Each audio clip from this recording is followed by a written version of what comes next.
вы в разных странах бываете, видите, как идет служба, в том числе и в православных странах. У нас стульев нет. Вот мы вас слушаем, мы можем слушать до утра, потому что сидим. А стоять в церкви долгое время, вы понимаете, все понятно. Жизнь ускоряется, а вот мы цепляемся вот за эту форму. Я вас понял. Ну, простите меня, но это факт. Вот я случайно был у греков, видел, они сидят, а мы стоим. Первое. В православии не запрещается людям, больным, пожилым и так далее, взять с собой даже, если хотите, стульчик, или там даже скамеечки надо оставить сами, сесть и сидеть. Ни в коем случае не запрещается это. Вы слышите? Не запрещается. Второе, скажу вам такую вещь, о которой, к сожалению, да и не говорят нигде. Только вчера я читал лекцию как раз в академии и процитировал студентам одно изречение великого святого Исаака Сирина. И он сказал не больше и не меньше, как следующее. Если во время молитвы тело не утрудится, так считайте, что ваша молитва в это время оказалась бесплодной. Должно утруждаться не только ум, не только душа, и само тело даже должно утрудиться. Утрудиться как? Разумно. Дело не в том, что человек не может стоять уже и падает. Зачем это? Это не нужно. Речь идет. Человек – цельное существо.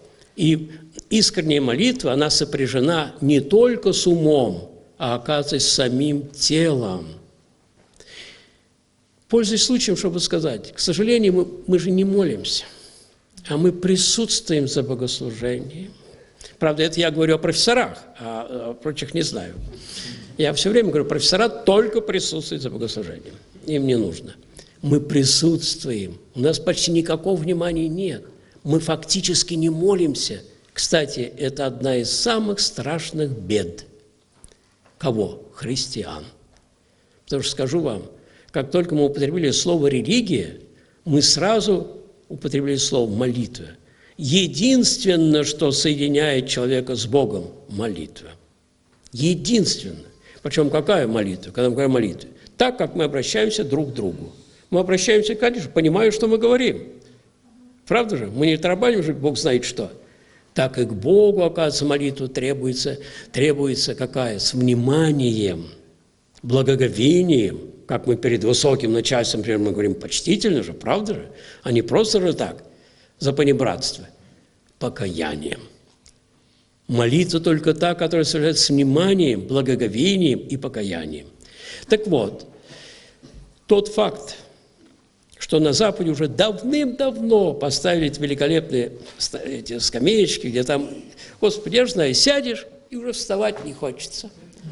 Уже вставать, на том и Кипре сижу, православные там, посидел, уже не хочется, уже, ой, сейчас тебе поем, будут петь.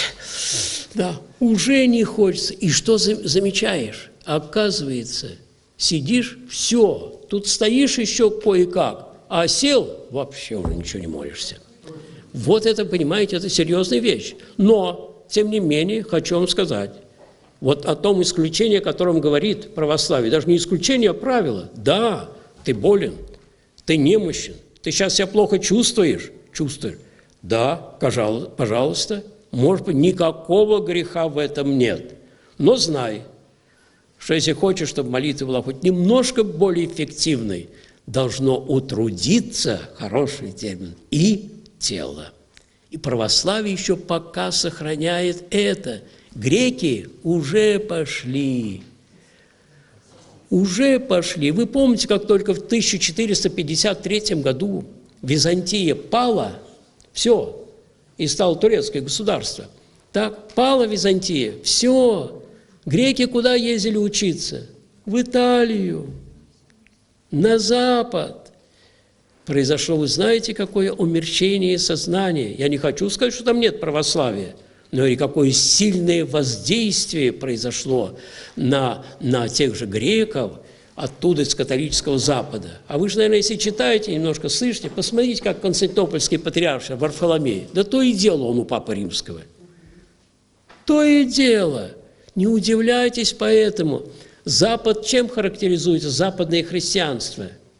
Оно уничтожает полностью все, что можно уничтожить, что понуждает человека, заставляет человека хоть немножко потрудиться ради себя.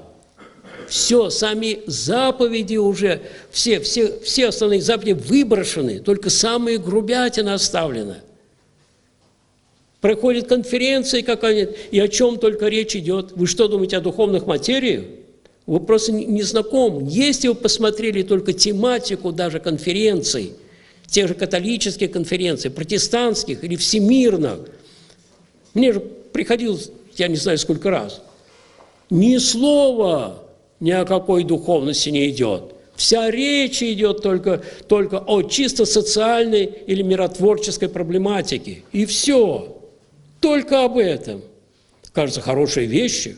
Почему не побеспокоиться о нищих, о убогих, о больных, о старых, о детях, о молодежи?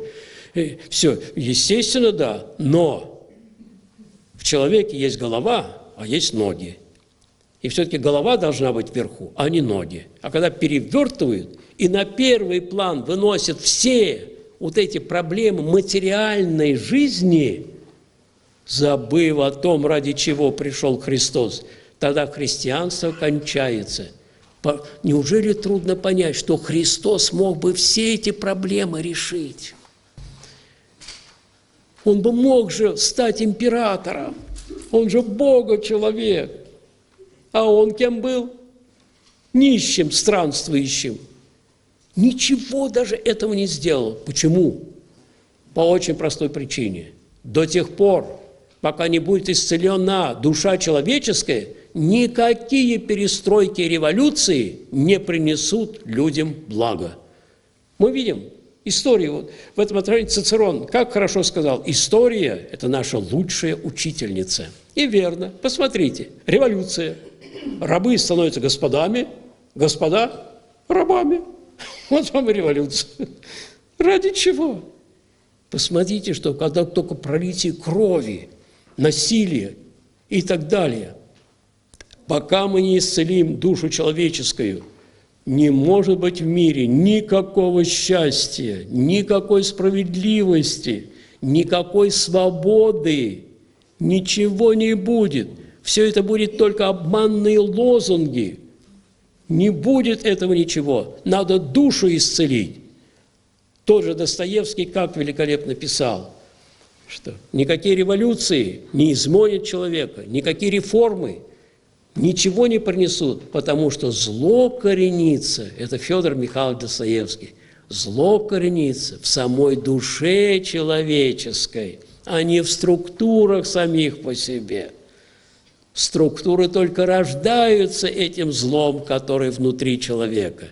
И если бы это зло было искоренено, и структуры бы изменились. Кстати, официально рабство никто не отменял в Римской империи. Официально оно исчезло. Она стала христианской. И просто исчезла. Почему? Потому что христианство учит, что раб такой же образ Божий, такой же твой друг, как и ты, господин. Апостол Павел об этом как замечательно пишет. Вот в чем дело. Поэтому не беспокойтесь об этом. Если я понимаю, трудно. Стульчик с собой надо брать. Спокойно нужно садиться. И не смущайтесь никогда.